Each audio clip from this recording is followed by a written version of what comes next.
শোনেন যত ভাই সকলই, নাম ছিল তার আব্বাস আলী, বসত বাড়ি বর্ধমান জেলায়।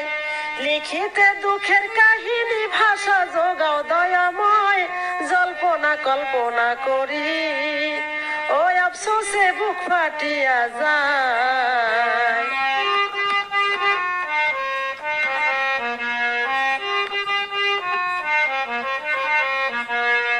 আব্বাসের 2 বছর কালে মা দুঃখিনী মারা গেলে, কান্দে কত আব্বাসের পিতায়।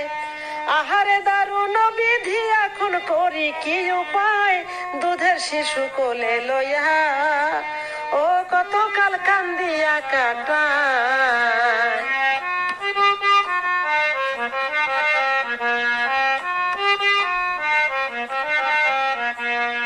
হায় রে বাবা আব্বাস আলী, তোরে আমি কেমনে পালি, কত